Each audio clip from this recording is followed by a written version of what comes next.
कोलंबी.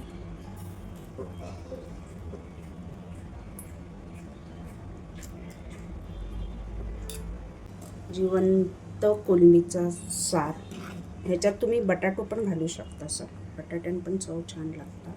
गार्निशिंगवरनं कोथिंबीर, तुम्ही कढीपत्ता पण कच्चूवरनं घातलंस ना तर त्याचा स्वाद अप्रतिम येतात. खाडीची जिवंत कोलंबी नॉर्मली पावसात खूप येतात आणि इतर दिवशी खाडीजवळ वगैरे मिळतात. पूर्वी भरपूर मिळायची, आता ती थोडी कमी झाली, पण माका आज मिळाली बाजारात 100 रुपयाचं वाटो. सगळी जिवंत नाहीत, मिक्सत 4-5 त्याच्यात जिवंत.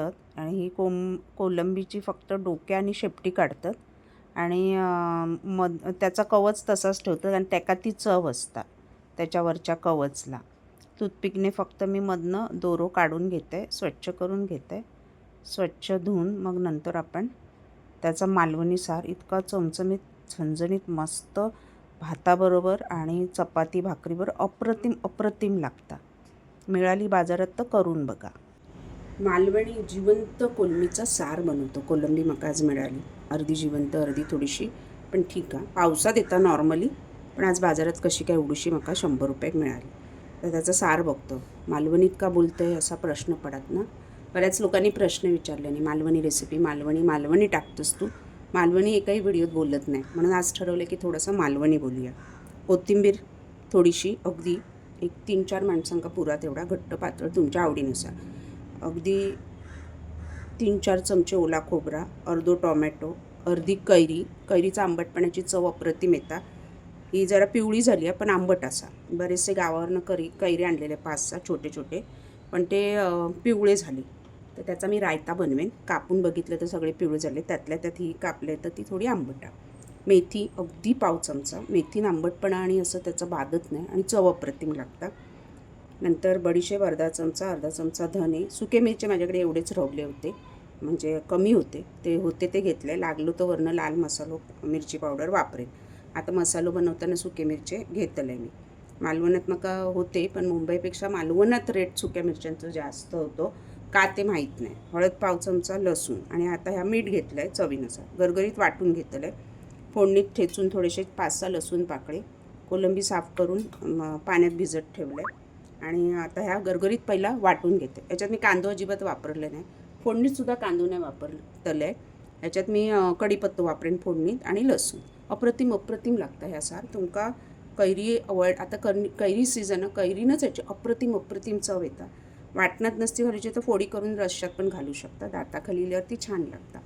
आणि कैरी नको असं तर मग कोकणात कोकमाच वापरतात, चिंच वापरतच नाही. पण तुमका नको असं तर चिंच पण तुम्ही वापरू शकता. एकीकडे सोरकूल ठेवले, मातीचा भांडा गॅसवर, कांदा बारीक गॅसवर तापवचा लागता. मालवणातनंच आणले, गुरांवाडीत रस्त्यावर दुकानं, तिथून तर मी घेतलं आहे. स्वस्त पडला माका, 100 रुपयात छोटा भांडा. आणि हा सार मी खोबरेल तेलात करते, त्यामुळे भांड्यात थोडंसं खोबरेल तेल घालून गरम करून ठेवले. पहिला आहे ना वाटून घेते गरगरीत छान. टोमॅटो अर्ध घातल्यामुळे ना ग्रेव्ही अशी सुपी आणि चवदार होता. लागलोच तर लाल तिखट मसालो मी वरनं घाले. पाणी घालून अगदी मऊ गरगरीत वाटून घ्यायचा.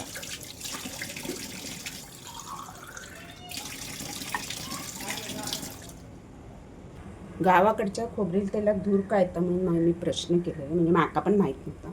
पण काल मी लाकडी घाण्यावर तेल घेऊन गेलेले आमच्या घरातला, गोडा तेल, शेंगदाणा तेल.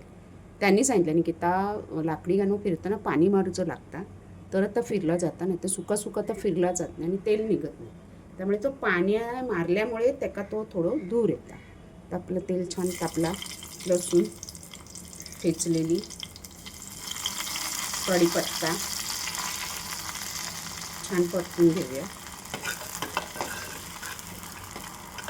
म्हणून, आणि तो फेस येतं बघा. नंतर तो जाता आणि अरोमा छान येतं. खोबरेल तेलातल्या मच्छीत चव पण अप्रतिम लागते.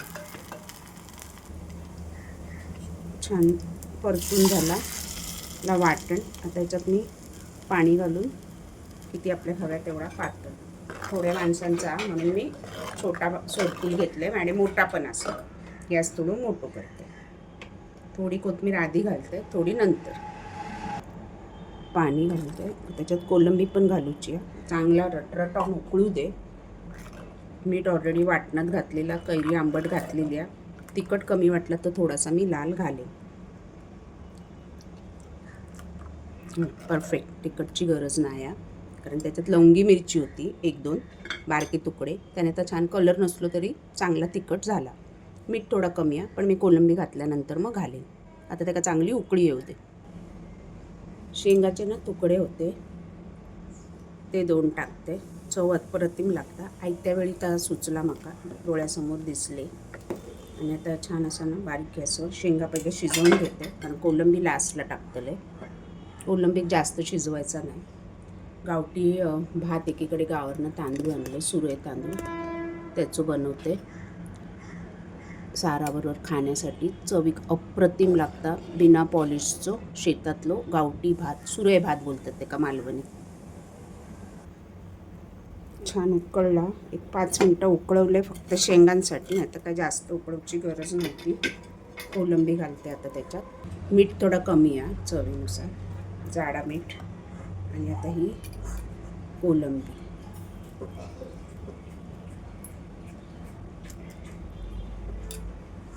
थोडी शिल्लक ठेवलं आहे मी, जर अशी बटाटा, कांदा, टोमॅटो घालून परतू कारण सारा तेवढी बस झाली. आता चांगली एक उकळी काढायची 1-2 मिनटं आणि मग गार्निशिंग कोथिंबीर. मग आपला जिवंत कोलंबीचा, खाडीतली कोलंबी असतात ती जिवंत, सार तयार. गावठी भात, सुरे तांदळाच्या भाताबरोबर खाऊ. तयार झाला आपला चमचमीत जिवंत कोलंबीचा सार. ह्याच्यात तुम्ही बटाटो पण घालू शकता सर, बटाट्याने पण चव छान लागता. गार्निशिंगवरनं कोथिंबीर. तुम्ही कढीपत्ता पण कच्चो वरनं घातलास ना तर त्याचा स्वाद अप्रतिम येतात.